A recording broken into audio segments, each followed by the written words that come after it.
Olá a todos, bem-vindos ao ADEC TV, um programa da Assembleia de Deus Caratinga. Eu sou a Carol Sattler e hoje nós estamos aqui para falar novamente sobre o livro do pastor Luciano Subirá, esse aqui, Graça Transformadora. No primeiro programa nós iniciamos com o capítulo 1 e agora nós chegamos no capítulo 2, que fala antes da lei. Nós estamos aqui com o pastor Gilberto. Bem-vindo, pastor Gilberto, pastor Saulo. Amém. Pastor Saulo.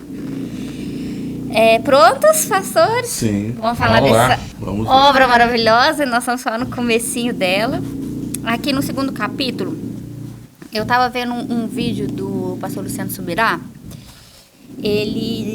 Quando ele fala nos 5 minutos o resumo todo do segundo capítulo, e ele usa uma frase que ele encontrou nos escritos do pai dele.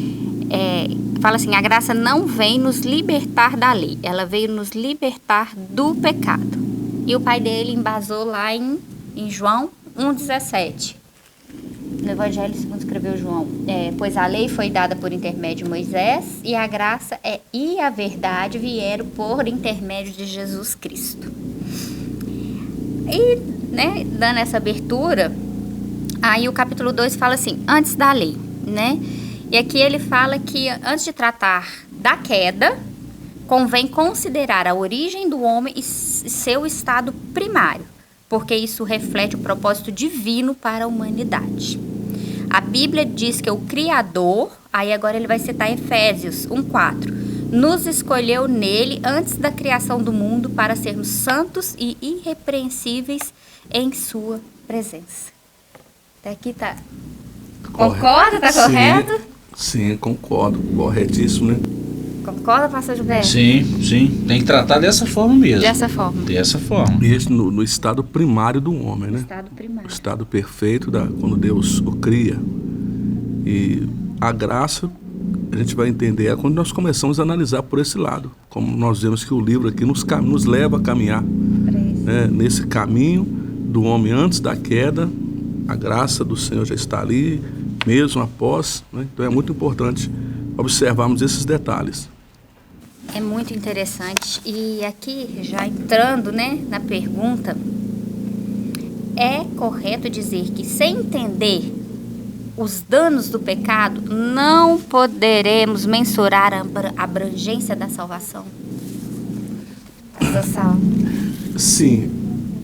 Como já o livro trata, nós temos que procurar entender bem como ele perdeu com a queda. Onde chegou, o seu prejuízo ao pecar.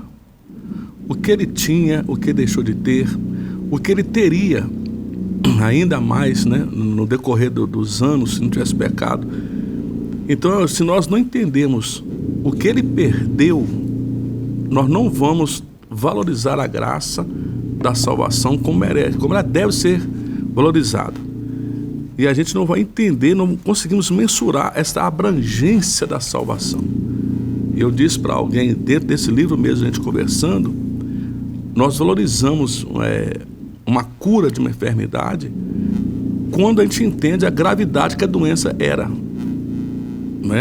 Se eu entendo que a pessoa estava com uma dor de barriga, foi curada.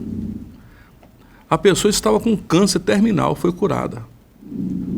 A reação de compreender o que foi o tamanho da cura é diferente. E da mesma forma o pecado. Se nós não conseguirmos avaliar os danos que o pecado trouxe para o ser humano, o quanto ele foi afetado pelo pecado, a salvação vai ser desprezada, menosprezada, desvalorizada. Mas quando nós entendemos o que o pecado trouxe, a abrangência do dano do pecado, a salvação vai ter um valor muito maior para todos nós. Isso é um fato, com certeza. Pastor. Muito bom o que o pastor Saulo falou dessa abrangência do pecado em que o homem perdeu. As causas e os efeitos do pecado foi muito prejudicial, não só Adão, mas todos que vieram depois dele. Inclusive a própria natureza, pastor? A própria terra. Tudo. Tanto é que a natureza sofreu, toda a criação sofreu. Tanto que Pedro fala que essa terra vai passar por um processo de purificação. isso é por causa do efeito do pecado. Então, a gente vê a graça de Deus exatamente na criação, quando Deus cria, quando Deus forma tudo, a gente vê a graça de Deus, a bondade de Deus, e a gente vê a causa que esse pecado, vamos falar assim, a lacuna que esse pecado causou entre nós e Deus, por causa de um homem só. De um homem só. Isso nem está aqui nas perguntas, mas está no capítulo 2, que às vezes as pessoas falam assim, mas nós estamos pagando porque foi um homem, foi Adão que pecou, não nós. Mas o pecado, ele passa pela reprodução, ele vem no DNA. Continua, né? Aqui ele fala reprodução, né? Sim, ele continua operando na descendência de Adão, com certeza.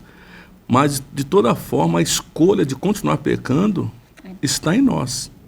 Quando a gente culpa Adão por ter comido, nós podemos então viver uma vida diferente e não ceder a esse pecado. Porque Adão foi tentado como nós somos tentados, né?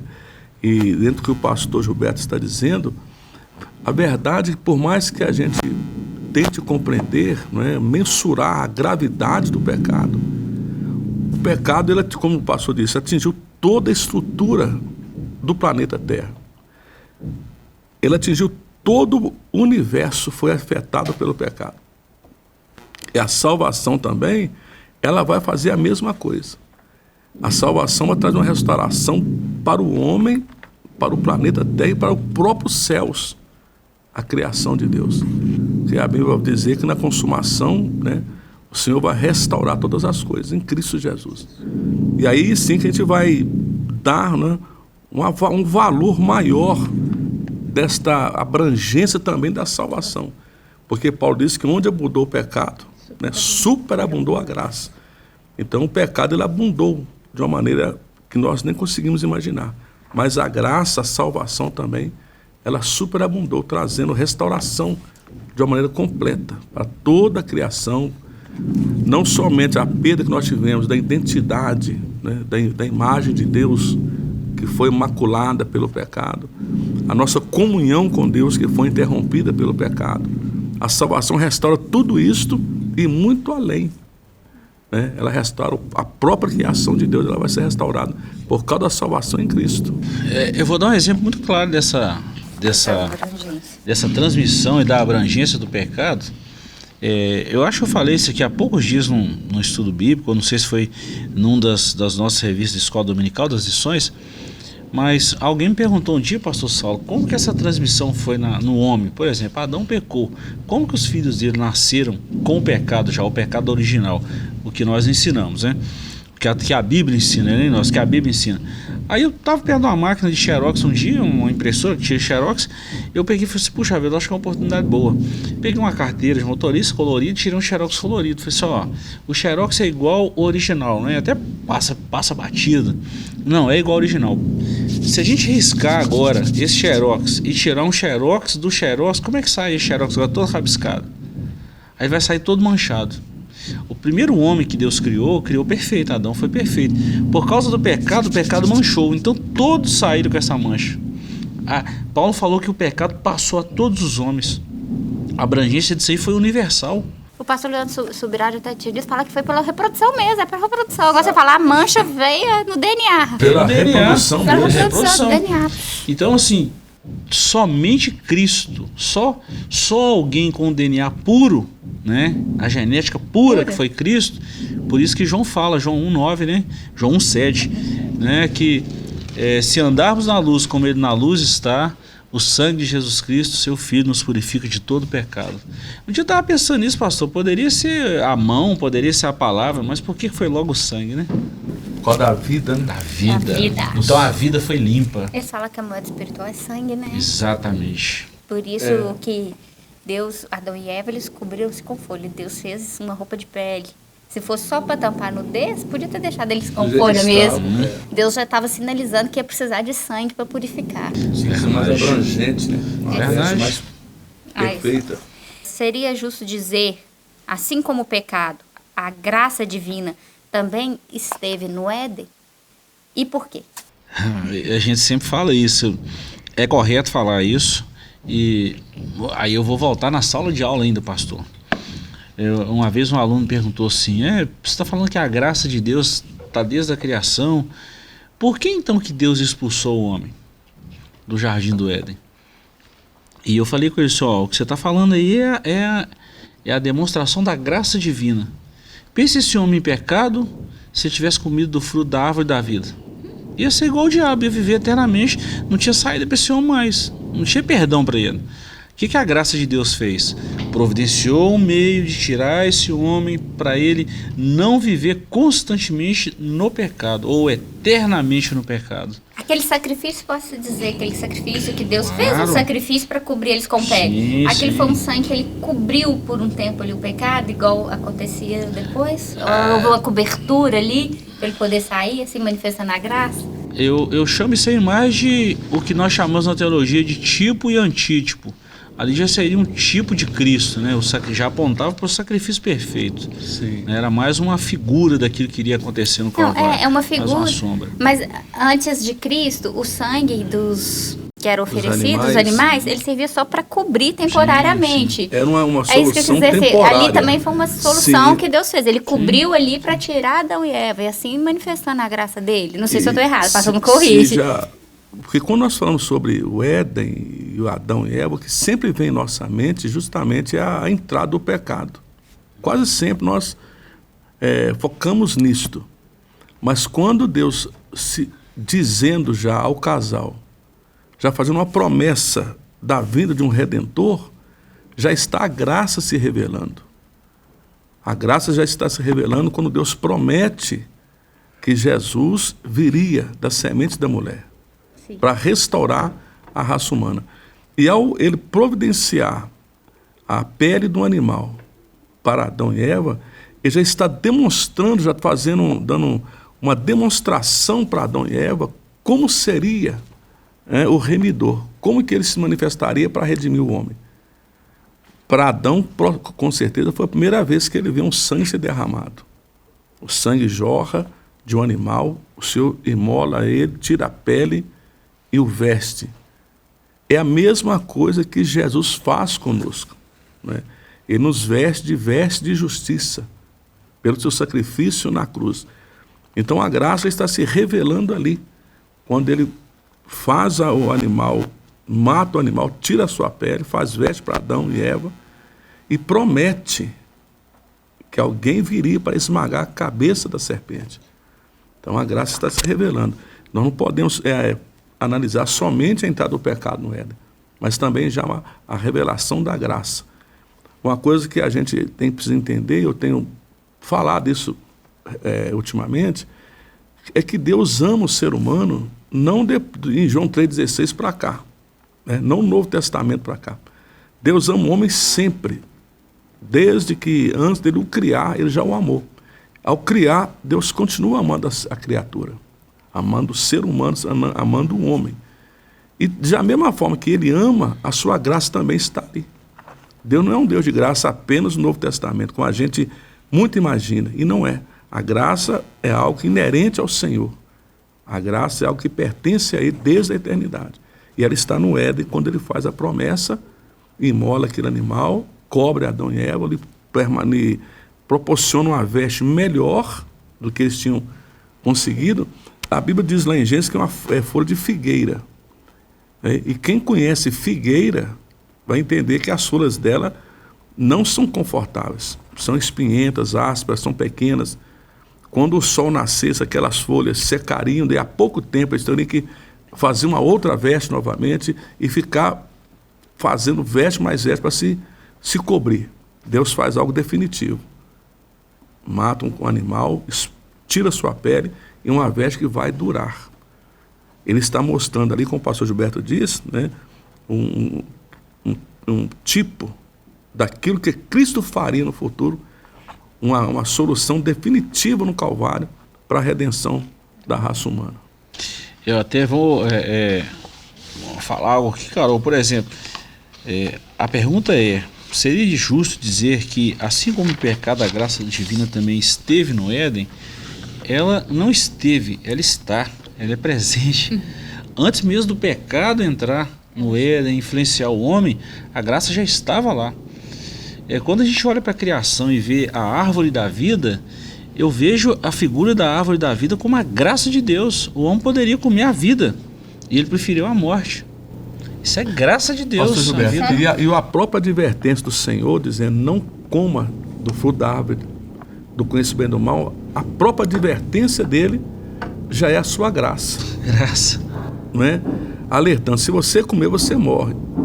Então já é a graça de Deus sendo revelada ali no Éden. O Senhor sempre nos dá essa liberdade de escolha, mas Ele sempre fala: olha, mas não faça desse jeito, não coma. Porque ele vai mostrar não as entre pela consequências. porta larga, Ele sempre avisa. E A escolha é nossa, mas ele mostra a nossa. consequência. Se você passar por aqui, a consequência é essa. Isso é o quê? Graça. Né? Qual um pai que deixa um filho tomar decisões sabendo que aquela decisão vai levá-lo para um destino ruim, sem lhe avisar? É um pai que não ama o filho ou que não revela a sua graça. Agora o Senhor revela, fala: ó, não coma, porque se você comer, você vai morrer. Isso é graça. Quando comem a si mesmo, pecam, ele vem e provém uma forma de escape. É a graça. Ele faz uma promessa de um Redentor. É a graça. Agindo no Éden com Adão e com Eva. O livro de Gênesis, cuja a palavra significa começo, é conhecido como o livro dos começos. Nele encontramos 3 tentativas distintas do Criador para com a redenção da humanidade. Quais são elas? Essas 3 tentativas para a redenção distintas. Uma nós falamos muito. Nós vemos, como está descrito no livro, próprio livro, num começo com Noé, quando Deus vê a raça humana totalmente degenerada e ele é movido pela sua justiça em tratar com o ser humano, mas aí ele vai escolher Noé, porque mesmo que ele vai aplicar a sua justiça a uma humanidade completamente decaída, corrompida, mas ele ainda vai manifestar a sua graça, porque ele quer dar continuidade à raça humana. Então ele vai se revelar a Noé. E a sua graça na vida de Noé é que vai fazer ele escapar, ele com a sua família. E depois Deus vai dar continuidade à raça humana, depois com os descendentes de Noé, até chegar a nós, no caso. Então a graça está ali, nessas 3 tentativas do Senhor, em redimir a humanidade. A primeira vez é com Noé. A primeira não é com Adão, não? No caso, depois da queda. Depois da queda. Depois da queda. No caso aqui, depois que passa a Adão. queda, aí Deus já começa, já vê a humanidade corrompida, em consequência ao que Noé fez, Adão fez. Ele vai começar a trabalhar esse plano de redenção que vai culminar justamente em Cristo, né? Eu estou falando sobre Noé, que eu quero deixar o pastor Gilberto Falar sobre o também outro. falar sobre o próximo aí. A gente vê essa manifestação em 3 etapas. O pastor Saulo citou aqui de acordo com o livro, e a gente vê uma segunda manifestação da graça de Deus na vida de Abraão. Abrão, primeiramente. e depois o nome é mudado para Abraão. Abraão é uma figura fantástica. Esse livro me fez repensar muita coisa sobre Abraão. A gente chama Abraão de pai da fé, um herói, está lá na galeria dos heróis da fé no capítulo 11 de Hebreus. Mas quando a gente fala que Abraão era um profeta, eu estou com aquele versículo de João 8, 56 e 58, já tem meses que esse versículo já me fez perder noite de sono. Eu falei com o pastor Saulo brincando um dia, noite de sono, que Abraão viu o dia de Cristo, ele alegrou e exultou muito. Sim. Ele viu o sacrifício perfeito. Quem falou isso foi Jesus, que deu esse testemunho dele. Ver o dia de Cristo aqui é ver a redenção da humanidade, ver a redenção de todos os homens. Até a nossa próxima pergunta, pastor, não é? Mas a segunda tentativa, a primeira foi com Adão, depois de Adão veio Abraão. Noé, Abraão. E Abraão, apesar de ser esse gigante, quando Deus o chama, ele era um pagão, um idólatra. Verdade. Não é porque havia mérito em Abraão para ser chamado em Abrão. É a graça de Deus se revelando, chamando um pagão, um idólatra, a Bíblia vai dizer que ele era idólatra, para que pudesse trabalhar na vida dele e prover a salvação. Nós vamos parar aí, nós vamos para um breve intervalo e nós vamos voltar a falar de Amém. Abraão. Até daqui a pouco.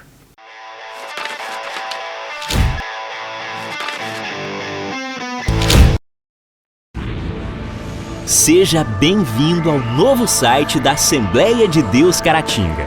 Agora ele está completo para você acompanhar bem de perto tudo sobre nossa igreja.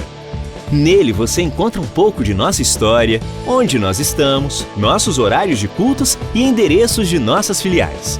E ainda você poderá fazer seu pedido de oração, sua contribuição, acompanhar nossas notícias, entrar em contato conosco e muito mais.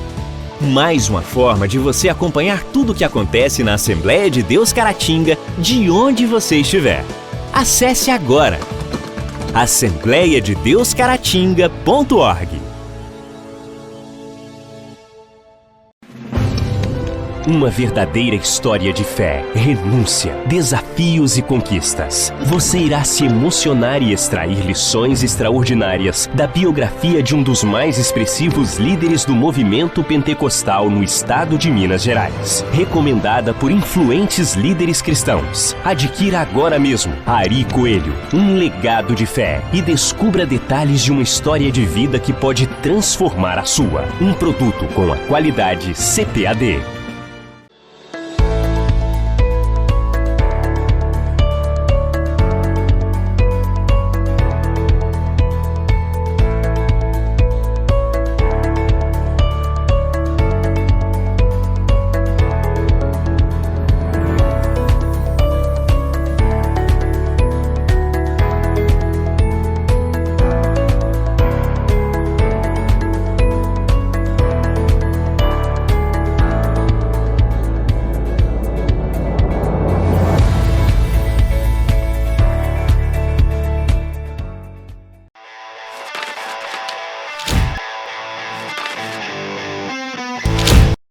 Voltamos, nós estávamos falando, né, dos 3 começos, das 3 tentativas distintas do Criador com a redenção, e nós paramos em Abraão. O senhor estava falando de Abraão, pastor Saulo.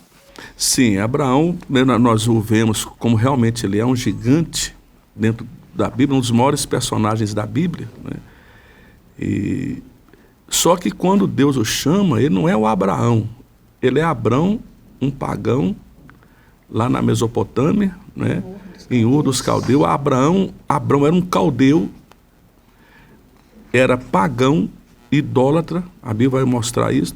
E quando Deus o chama, ali está a graça de Deus dando prosseguimento a um projeto que ele tem, que começou lá mesmo com Noé, ou até anteriormente com Adão, mas depois a Noé, né, quando eles tiram Noé do meio do povo, coloca numa arca e salva ele com a sua família, e agora Deus começa a chamar Abrão. Ali está a graça de Deus querendo a redenção da humanidade.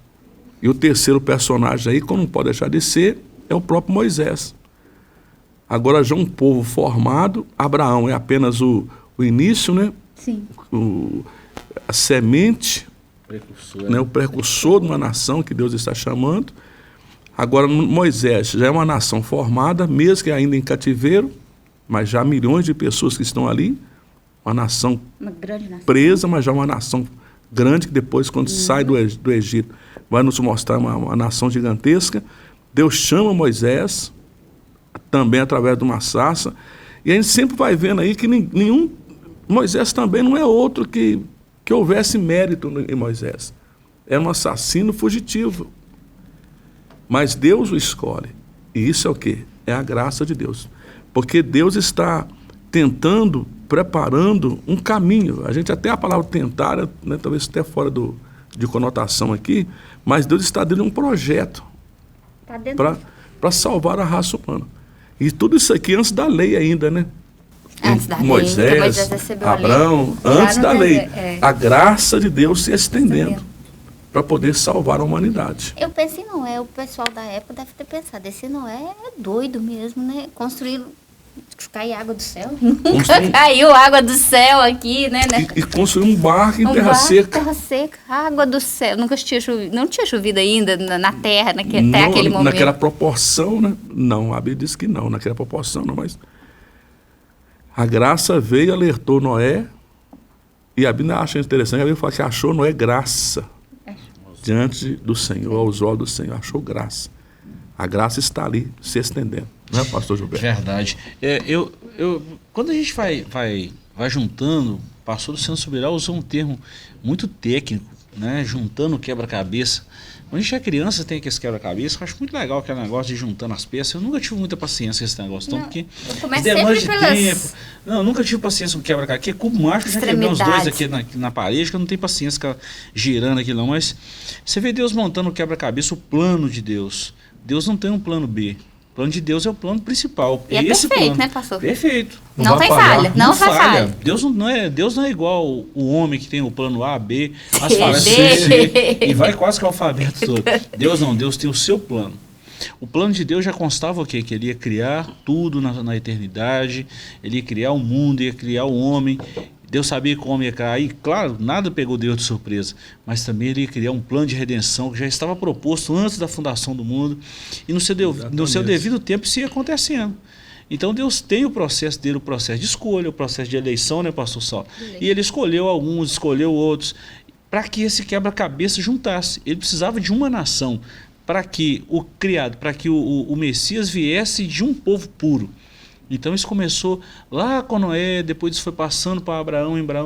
Em Abraão o povo já foi chamado de hebreu. Quando veio Moisés, estabeleceu a lei, o povo já estava grande, aí formou as tribos, formou tudo, nasceu o Messias, de onde era o plano perfeito de Deus. Então isso aí é a graça. E apesar dele não revelar de uma vez, né, o seu plano completo, ele não revelou. De forma gradual, ele vai revelando ao ser humano. Quando ele disse para Eva, né, que da semente dela, a sua descendência de Eva, como assim? A descendência é de homem, mas ele não revelou. Anos depois, né, milênios depois, que ele vai dizer que a Virgem conceberia e daria à luz um filho. Passou-se mais 700 anos, até que realmente uma virgem é chamada para conceber, né, uma moça que ficou escandalizada. Mas como? Se eu ainda não conheço o varão?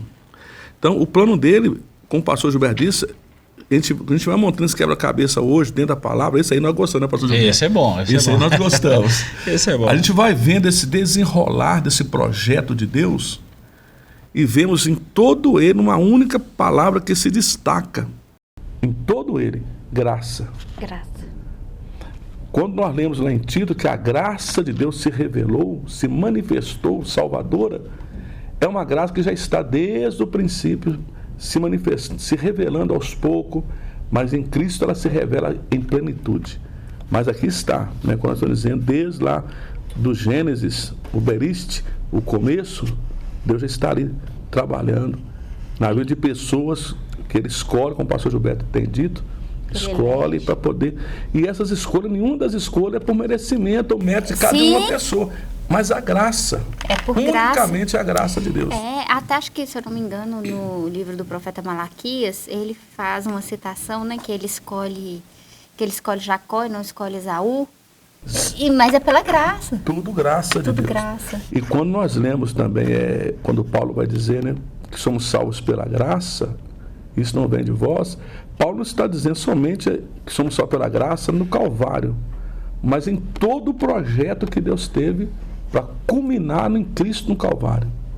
Esta graça salvadora, né, que traz a nós a salvação, começou lá no Éden, antes da lei, que é o caso que nós estamos tratando aqui nesse capítulo. Antes da lei, a graça já está em operação, em ação, em um processo que vai transcorrer milênios, né, literalmente, mas já está um projeto dentro da graça de Deus para nos salvar. Eu quero ler um texto, Carol, de Colossenses 2:3, vai ilustrar muito bem isso aqui que o pastor Saulo acabou de falar. Esse dia eu estou pensando muito sobre graça. Se alguém me perguntasse assim, a graça é uma pessoa? Eu vou falar que a graça não é uma pessoa, mas ela deságua em uma pessoa, que acaba sendo, eu posso falar que eu posso materializar essa graça. Então eu vou ler esse texto para ilustrar isso que eu estou falando aqui. Eu vou ler numa linguagem da NBV, a Nova Bíblia Viva, Colossenses 2, versículo 1, 2, 3, que diz assim: eu gostaria que vocês pudessem saber quanto tenho lutado em oração por vocês e pela igreja de Laodiceia e por muitos outros que nunca me conheceram pessoalmente. Isso Paulo falando aos irmãos de Colosso. Eis que eu tenho pedido a Deus para vocês que sejam encorajados e unidos por fortes laços em amor e que tenham a preciosa experiência de conhecerem a Cristo com real convicção e clara compreensão, porque o plano misterioso de Deus, agora finalmente revelado, é o próprio Cristo.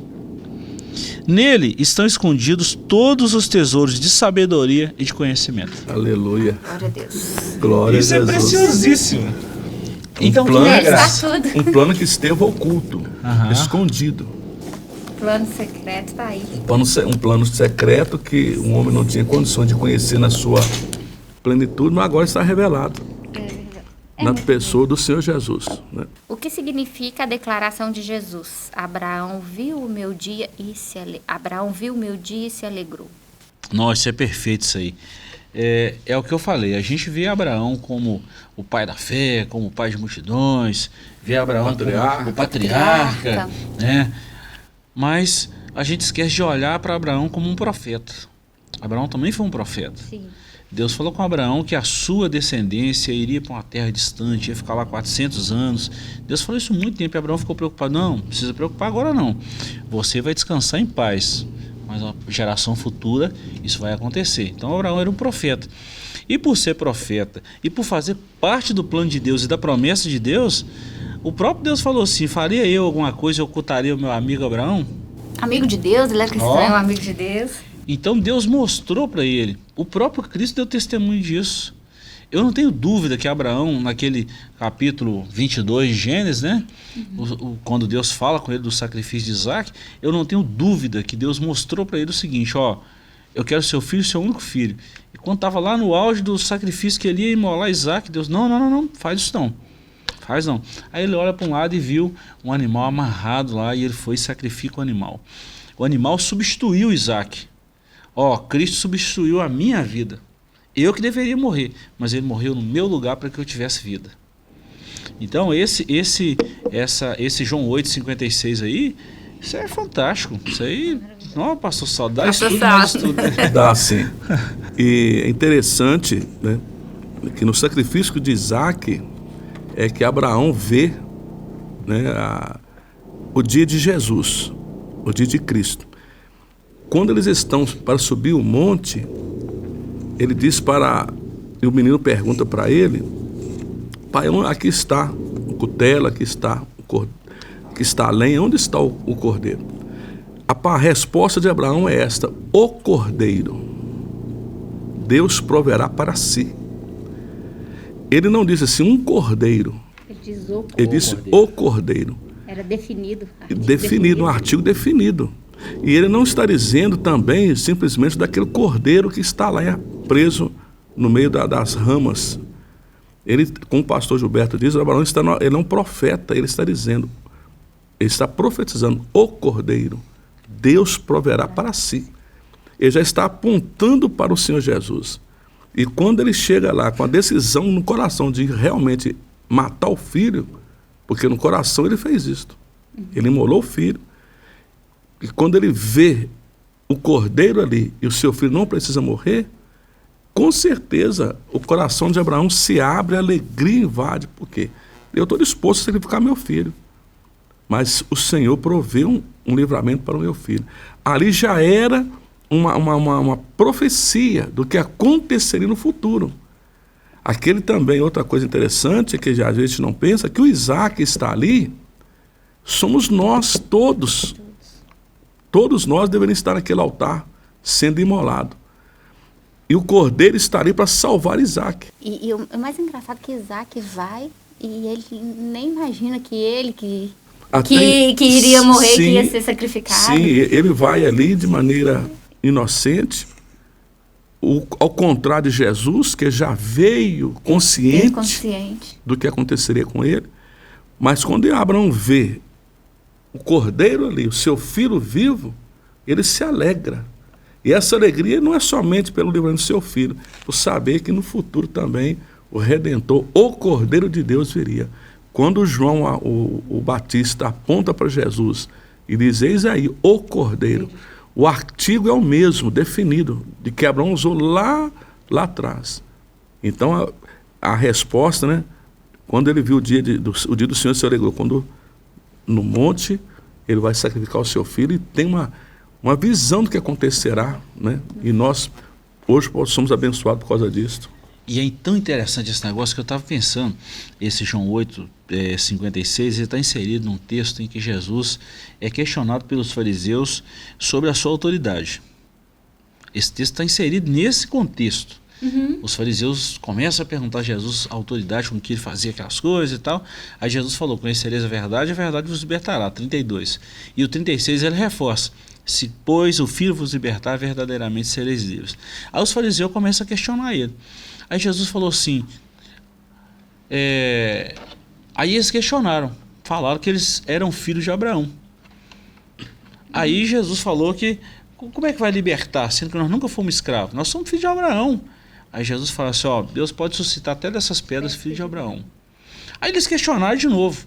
Aí falou assim, eu conheço Abraão, versículo 58. Ele falou, mas peraí, o senhor não tem nem 50 anos, como é que você está falando que conhece Abraão? Aí ele fala, antes que Abraão existisse, eu sou. Isso dá tanto ensinamento, porque Abraão conheceu, viu, não que de uma forma clara, né, pastor? Sim. Não foi de uma forma assim, ele viu a cruz, Cristo crucificado. Não foi assim, profética, não. Né? Mas ele sabia o que estava acontecendo ali. Por conhecer Deus, por ser amigo de Deus, ele sabia. Então foi nesse quesito de alegria que haveria um substituto, alguém cujo sangue era perfeito, alguém cujo sangue era inocente, seria um homem Deus. Com certeza Deus comunicou isso com Abraão e foi nesse ponto em que ele alegrou. E a última pergunta, nosso tempo está encerrando. A Bíblia revela que apesar de Deus ter escolhido Abraão e sua linhagem, também previu a justificação pela fé dos gentios. Quando isso se deu? Que Abraão seria, Deus disse, você vai ser um pai de uma grande nação. Sim, e quando ele revela que vai ser justificação pela fé, é quando ele diz, né? Em você serão abençoadas todas as famílias da terra.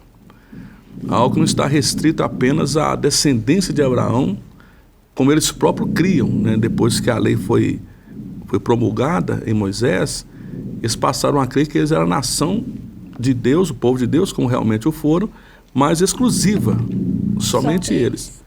Mas a promessa está lá atrás, dizendo, o Senhor falando para Abraão, que seria uma justificação pela fé. Ele disse, em ti serão benditas todas as famílias da terra. E aí, todas as famílias, independente de ser judeu ou não. E eles não compreenderam esta palavra direta que Deus falou com Abraão, porque eles se apegaram apenas à lei. E a descendência humana de Abraão, como o pastor Gilberto citou aqui na pergunta anterior, né, nós somos filhos de Abraão, quer dizer, nós somos exclusivos. Mas o projeto de Deus já está revelado em uma salvação pela fé que estaria ao alcance de toda a raça humana. E isso também motivado e movido pela graça que veio para nós. Isso não está no livro, tá? Essa aí é um adicional e é muito legal quando a gente faz desse contexto histórico, genealógico, isso é muito gostoso. De onde saiu o termo hebreu? Porque Abraão era hebreu? Não, ele era caldeu. Caldeu. Abraão era um caldeu, ele era das regiões da Mesopotâmia. Mesopotâmia significa cidade entre rios, né? Lá onde tinha os fenícios, há muito tempo já eram os grandes fabricantes de cera, de vela e por aí vai. Mas Abraão não era hebreu. O termo hebreu surgiu de Éber, né, pastor? Surgiu da linhagem de Éber. E daí a pouco Deus vai e chama Abraão, que era um gentio. Então Abraão também precisava da justificação de Deus. Abraão foi justificado. Por quê? Pela fé. Porque ele creu em Deus. A hora que Deus chamou ele, sai da tua terra. Foi aí, pastor? E a Bíblia até diz que isso foi imputado como justiça na conta de Abraão. Porque ele creu pela fé. Então nós também somos justificados pela fé em Cristo, que começou lá em Abraão. Algo que os judeus, os próprios hebreus não entenderam. Porque Abraão não foi justificado pela lei. Porque a lei nem ainda havia sido dada. Tinha lei. O próprio Abraão foi justificado pela fé, da mesma forma que nós o somos. Quando Deus nos chamou e ele creu e saiu. Da mesma forma acontece conosco. Deus nos chama e nós apenas acreditamos e vamos, obedecendo um chamado de Deus para a salvação. É extraordinário, né? Muito bom. Muito lindo. Muito bom. Aí tem outra frase aqui, do pastor Luciano Subirá, acho que não está no livro, e eu quero encerrar com ela, se os senhores concordam ou não. o que se espera na graça não é diferente do que se espera na lei. O que se esperava na lei, ou seja, a obediência. E foi impossível obedecer à lei, mas não é impossível obedecer à graça. Eu gosto de ver a lei, e já citei sobre isso, é como alguém que está enfermo, já usei essa expressão no princípio, e vai ao médico, e o médico passa uma bateria de exames. A gente vai lá e faz uma ultrassonografia, um raio-x. Aqueles exames vão detectar a enfermidade e o problema, mas não solucionam. A lei, ela detecta o problema do homem, o pecado, as suas falhas, e ela vai mostrar isso como se fosse um exame, vai mostrar muito claro, aqui está o seu problema, mas não resolve. O que resolve agora é um remédio, e o remédio é a graça, na pessoa de Cristo manifestado. É o sangue de Jesus que é o remédio para o problema que a lei revelou. É por isso que Paulo diz que se não havendo conhecimento, não havendo a lei, não havia pecado. Porque a lei, ela revela o pecado do ser humano e a sua impossibilidade de vencer esse pecado por si próprio. Não tinha como. Aí vem uma cura, um remédio externo, que é a salvação na pessoa de Jesus. Este é o remédio. A obra do Redentor do Calvário, o sangue do Calvário, é o remédio para aquilo que a lei apenas revelou, né? Então, da mesma forma que a lei exigia obediência, muito mais a graça exige de nós obediência. Sempre né? obediente. Sempre obediente. É o segredo da vitória. Pastor, Muito faz bom. o comentário e já encerra para nós. Ah, não pastor. tem nem o que comentar depois dessa declaração do pastor Saulo. É só falar que a graça é graça mesmo. Isso é um favor de Deus e merecido. Imerecido, né? Vamos resumir. E nós estamos usufruindo desse favor imerecido de Deus. Isso tudo é graça. Tudo é graça. Glória Tudo a é Deus. graça. Pode despedir, pastor Gilberto. Nós queremos agradecer por essa oportunidade, Carol, de estar falando mais um capítulo desse livro e espero que a gente tenha alcançado aí o objetivo, que é abençoar a vida das pessoas que estão sempre nos acompanhando. Deus te abençoe.